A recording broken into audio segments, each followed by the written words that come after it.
Welcome to all CBSE education in Hindi. आज की इस वीडियो में हम जो है पार्ट 2 देखने वाले हैं। हमने पार्ट 1 देख लिया था। आप अगर देखना चाहते हो तो आपको जो है डिस्क्रिप्शन में पार्ट 1 का लिंक मिल जाएगा। आज की इस वीडियो में हम जो करेंगे पार्ट 2 करेंगे। और इंग्लिश का पेपर हम कर रहे थे mid term sample paper 2022-23 class 11 का इंग्लिश कोर का, और ये आपका कोड है। ठीक है, तो हमने पार्ट 1 में जो क्वेश्चन थे वो 8 तक कवर कर लिए थे। नहीं देखा हो आपने तो जरूर आप जो है लिंक पे क्लिक करिए, डिस्क्रिप्शन में मिलेगा और वहां से आप देख पाएंगे। ठीक है, तो जैसा कि आपको मैंने इंस्ट्रक्शन सारी चीजें बताई दी थी, तो ये बताने की जरूरत नहीं है मुझे। अब चलते हैं हम डायरेक्ट क्वेश्चन के ऊपर। क्वेश्चन नंबर 9 से स्टार्ट करना है हमें।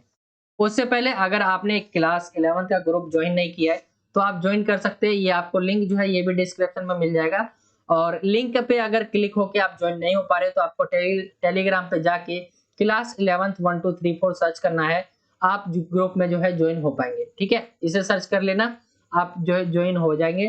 और साथ ही कोई डाउट रह जाता है आपका तो आप मुझे जो है इंस्टाग्राम पे पूछ सकते हैं। इंस्टाग्राम पे मैं सभी बच्चों के क्वेश्चंस का आंसर जरूर करता हूँ, तो आप मुझे वहां पे जरूर जाके पूछ लीजिए जो भी आपको कोई डाउट रह जाता है। तो चलिए आज की वीडियो, आज के उस पे आते हैं हम। तो स्टार्ट करते हैं हम क्वेश्चन नंबर 9 से। क्वेश्चन नंबर जो आपका नोवा है उससे स्टार्ट करते हैं। देखते हैं क्वेश्चन नंबर 9 जो सेक्शन आपका सी रहता है वो लिटरेचर वाला। तो वहां से हम स्टार्ट करते हैं आज की इस वीडियो को। ये आपका जो है यहाँ से स्टार्ट है सेक्शन सी। ठीक है, यहाँ पे ये सेक्शन बी लिखा है, मैंने आपको कल ही बता दिया था ये सेक्शन सी है, सेक्शन बी नहीं है।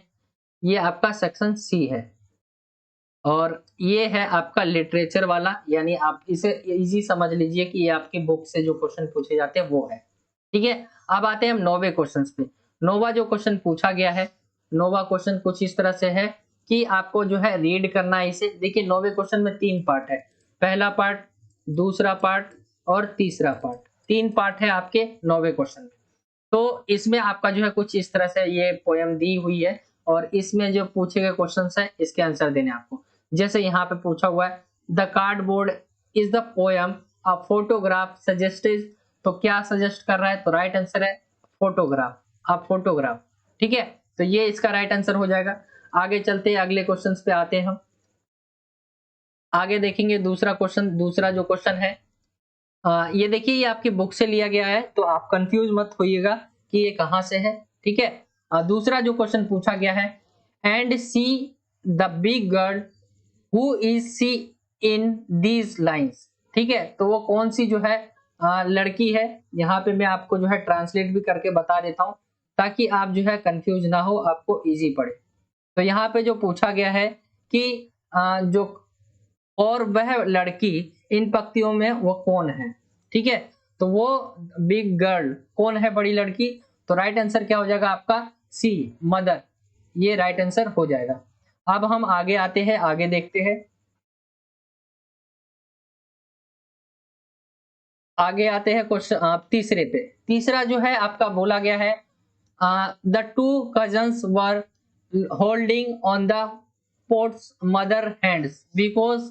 ठीक है, जो आपका बोला गया दोनों जो चचेरे भाई है जिसको हम कजन कहते हैं, टू कजन्स यानी दो भाई, चचेरे भाई।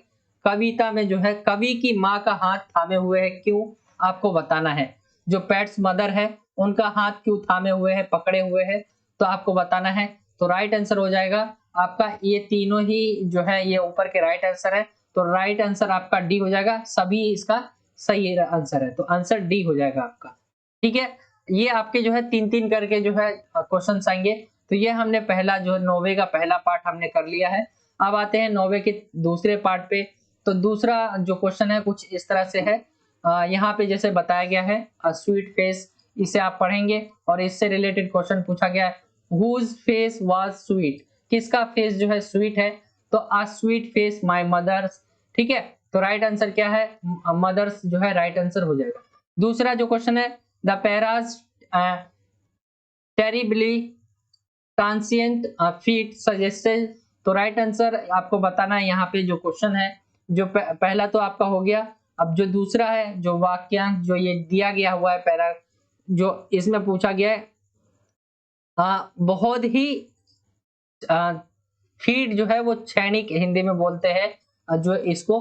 तो इसका जो है सुझाव देता है, राइट आंसर जो है वो हो जाएगा आपका ए इसका राइट आंसर हो जाएगा। अब आते हैं अगले क्वेश्चन पे, आगे चलते हैं। तीसरे पे आते हैं। तीसरा जो है आपका पूछा गया है, name the protic device which have been used in the line was there terribly transient feet. ठीक है, तो राइट आंसर क्या हो जाएगा इसका, बी राइट आंसर हो जाएगा। तो आगे चलते हम, ये आपका दूसरा हो गया है, दूसरा भी हमने देख लिया है। अब ये जो है देखिए, नोवे के जो है आपके क्वेश्चन के 3 पार्ट थे, जिसमें से हमने 2 पार्ट कर लिए हैं और दोनों ही देखिए पोयम है। और ये जो दोनों पोयम है मैं आपको बताते चलूं, एक आपका जो है होने वाला है यहाँ पे एक हॉर्नबिल है। ठीक है, हॉर्नबिल, ये आपके 2 पोयम जो है हॉर्नबिल से है और एक पोयम जो है आपका स्नैपशॉट से है। तो वो भी मैं आपको दिखा देता हूँ। कुछ इस तरह से जो है नीचे की तरफ हम चलेंगे तो यहाँ से जो है आपका ये है क्वेश्चन तीसरा। ठीक है, तो यहाँ पे जो है ये आपका चैप्टर है उसमें से लिया गया है। तो जैसे तीसरा जो पूछा गया है, माय कजन मोराद, यहाँ पे क्वेश्चन पे आएंगे डायरेक्ट हम। ठीक है, हु वाज मोराद कजन, कौन जो है मुराद का जो है कजन है। तो राइट आंसर हो जाएगा आपका आराम। ठीक है, आराम जो है उसका कजन है। आगे चलते हैं दूसरे क्वेश्चन पे। दूसरा, what was the name of the tribe to which Murad belonged.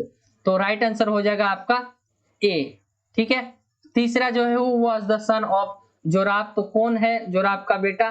तो राइट आंसर हो जाएगा डी। तो ये आपका जो है कुछ इस तरह से आपका हो जाएगा।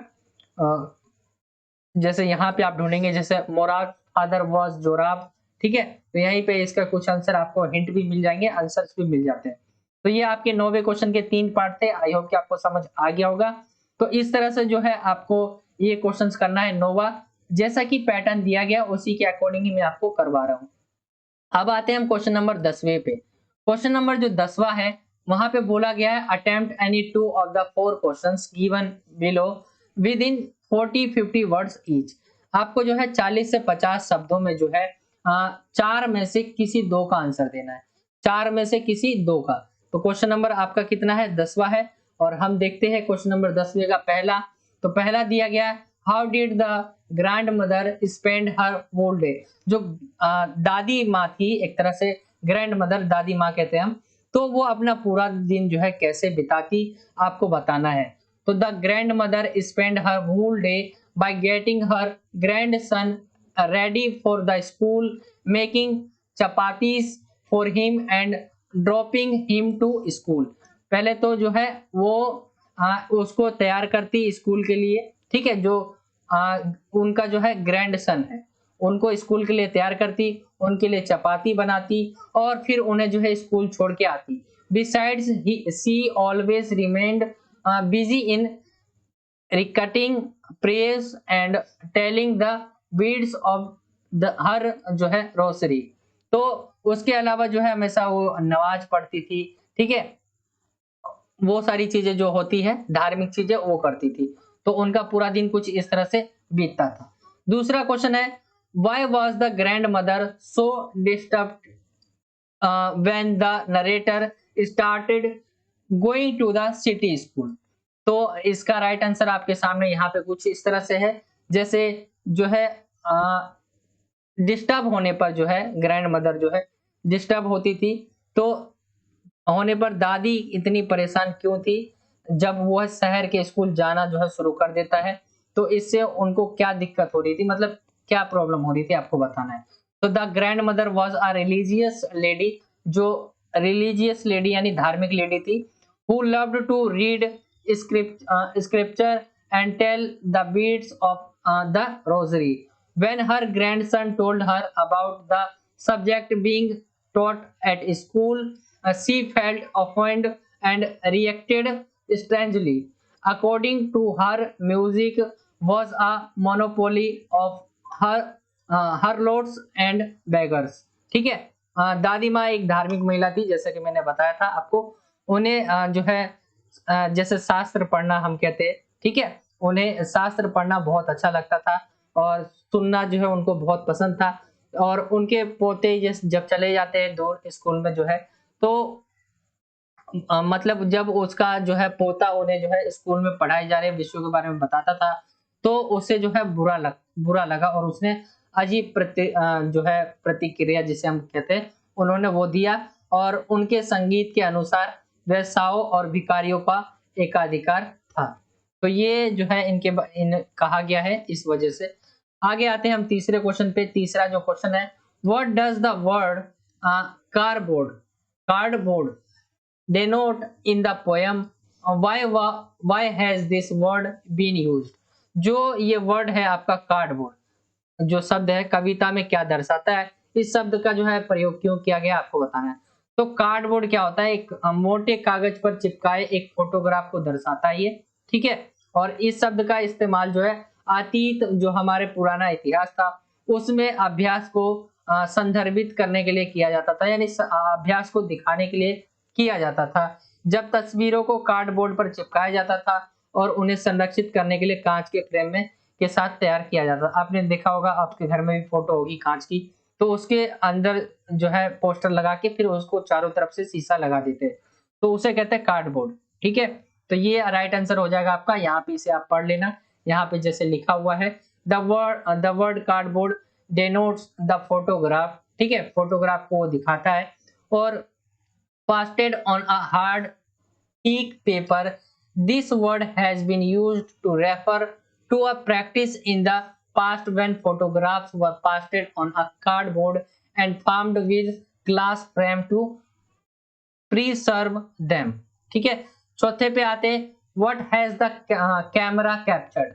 जो है चौथा क्वेश्चन है, कैमरे ने क्या कैद किया है, तो आपको ये पूछा गया है। तो कैमरे ने जो है यहाँ पे देखेंगे, the camera has captured the 3 girls, the ports mother, 3 लड़कियां, ठीक है, 3 लड़कियों, कवि की माँ, ठीक है, ports mother and her 2 cousins, और उसकी जो है 2 बेटी, ठीक है, 2 चचेरे भाई, सॉरी 2 चचेरे भाई, बेटी एंड डोली, जिनका नाम बेटी और डोली है, के बीच में in their swimming dresses with her ports, sorry with the ports mother in the middle and the 2 cousins on either side holding her heads, ठीक है।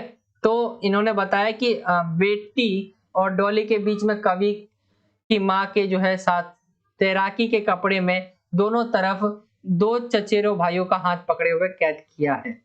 कुछ इस तरह से जो है कैद किया इन्होंने तस्वीरों में, कैमरा में। ये हो जाएगा आपका क्वेश्चन नंबर 10वां।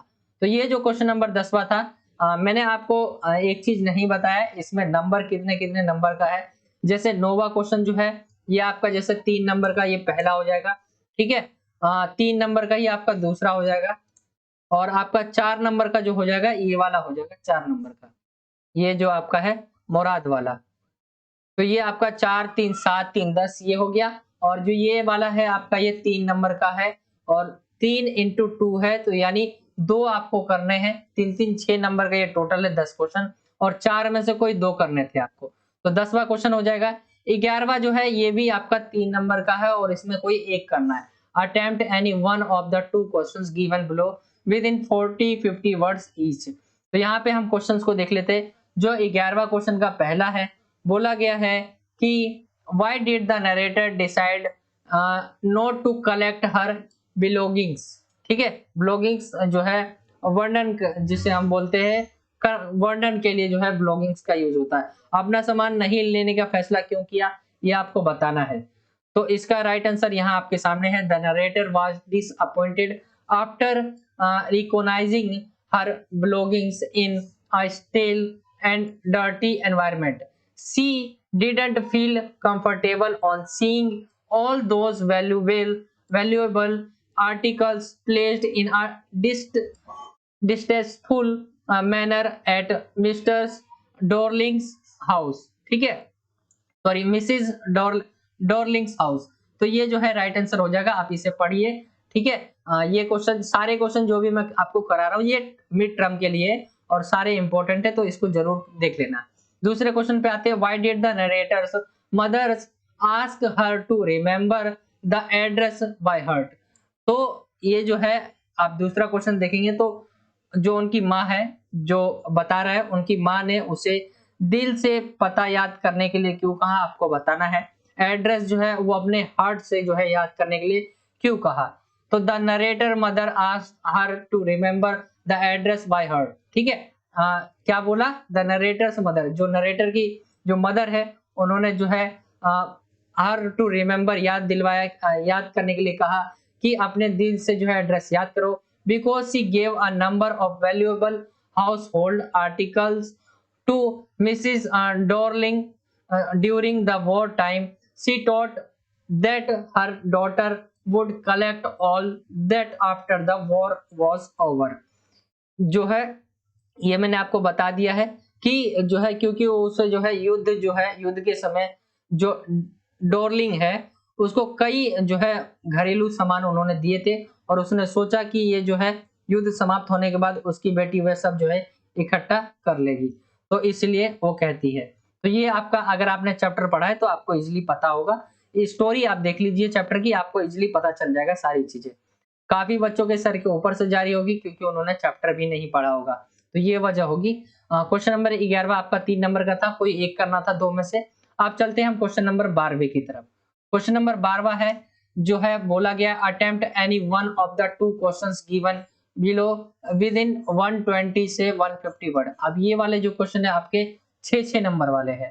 ठीक है, अब इसमें क्या रहेगा, आपका और दिया रहेगा, इन दोनों में से कोई एक करना है। तो आपको क्वेश्चन बोला गया investigate the character of Murad and arm. ठीक है, और तो इसके बीच आपको कैरेक्टरिस्टिक आपको दोनों के बारे में बताना है। एक तरह से मुराद के बारे में बताइए और आराम के बारे में बताइए। यहाँ पे देखिए मैंने पूरा बता रखा है, 6 नंबर का है, 6 नंबर से आपको बताना है और मैंने बहुत ज्यादा बड़ा बता दिया है, आप थोड़ा भी बता सकते हैं। यहाँ पे लेकिन 2 कैरेक्टर थे इसलिए ज्यादा बड़ा हो गया। ठीक है, आप इसे देख लीजिए। अब मैं इसे पूरा पढ़ के आपको बताने लग गया तो बहुत टाइम लग जाएगा। कैरेक्टर वाले जो क्वेश्चन आएंगे, आप अगर आपने चैप्टर पढ़ा है तो आप इजीली कर पाएंगे। इसी में आपको 2 क्वेश्चन देखिए, क्वेश्चन नंबर जो 12वां है, 12वें में 2 क्वेश्चन होंगे। ठीक है, 12वें में एक पहला क्वेश्चन होगा और एक दूसरा क्वेश्चन होगा। इन दोनों में से कोई एक आपको करना है और एक जो है 6 नंबर का है। तो यहाँ पे 2 ऑप्शन दे रखे हैं, यहाँ पे मैंने आपको दोनों ही क्वेश्चंस के आंसर भी बता रखे हैं। तो यहाँ पे जैसे दूसरा क्वेश्चन है, इसका भी आंसर आपको नीचे दिख रहा होगा, मैंने बता रखा है। यहाँ पे जैसे पूछा गया जो क्वेश्चन है, जो आपका 12वें का जो दूसरा है, ये पूछा गया है आपका कि जो युवा पुरुष यानी यंग जो है पुरुष एक सुबह के आसपास ड्राइव करते हुए इस तरह से चित्रित करे जो आपको स्वाभाविक लगे। ठीक है, आपको जो है अपने मन में बनाना है ख्याल और उसको लिखना है कि young man drive around mid one morning in a way that would sound natural to you. जो है आपको नेचुरल लगे, स्वाभाविक लगे, तो आपको उसके बारे में लिखना है यहाँ पे। तो ये हो जाएगा आपका। ठीक है, ये आंसर मैं आपको दिखा दे रहा हूँ। और 13वें क्वेश्चन पे आएंगे तो 13वां क्वेश्चन भी आपका 6 नंबर का है और इसमें भी वही है, 2 क्वेश्चन होंगे, 2 में से कोई एक करने। Attempt any one of the two questions given below with in 120 से 150 वर्ड ईच। तो पूछा गया है व्हाट जो है safeguard did the creator take to save wave walker from the high rising waves. यहाँ पे जो 13वां क्वेश्चन है उसका पहला पूछा हुआ है कि वेव वॉकर को जो है ऊंची ऊंची लहरों से बचाने के लिए जो है जो निर्माता होते हैं वो कौन कौन से जो सुरक्षा के उपाय है वो करते हैं, ये आपको बताना है। ठीक है, कौन कौन से उपाय किए हैं। ठीक है, तो यहाँ पे आपको जो है उपाय बताने कौन कौन से जो उपाय किए हैं। यहाँ पे आंसर आप इसे देख सकते हैं, अगर आपने चैप्टर पढ़ा होगा तो आप क्वेश्चन से ही समझ जाएंगे आपको क्या लिखना है इसके अंदर। बाकी मैं आपको आंसर यहाँ पे दिखा दे रहा हूँ, इन आंसर्स को आपको देख लेना है और समझ लेना है चैप्टर के अंदर है क्या। अब आते हैं क्वेश्चन नंबर इसी के 13वें के दूसरे में। कोई एक करना है आपको, ये याद रखना है। How did the creator get by after a huge blast shook the deck, आपको बताना है। तो यहाँ पे जो है एक विशाल जब विस्फोट हो जाता है उसके बाद जो रचनाकार होते हैं तो उन्होंने जो है डेक को जो है उन्होंने कैसे हिला दिया आपको बताना है। तो यहाँ पे जो है आप स्टोरी पढ़े होंगे तो आपको इजीली पता चल जाएगा और ये इसका आंसर है। तो ये पूरा का पूरा आपका पेपर हो गया, ये आपका पार्ट 2 था। आई होप कि आपको समझ आ गया होगा। और देखिए पार्ट 1 अगर आपने नहीं देखा हो तो जरूर देख लीजिए, आपको लिंक डिस्क्रिप्शन में मिल जाएगा। और ये आपका पार्ट 2 खत्म हो जाता है कुछ इस तरीके से।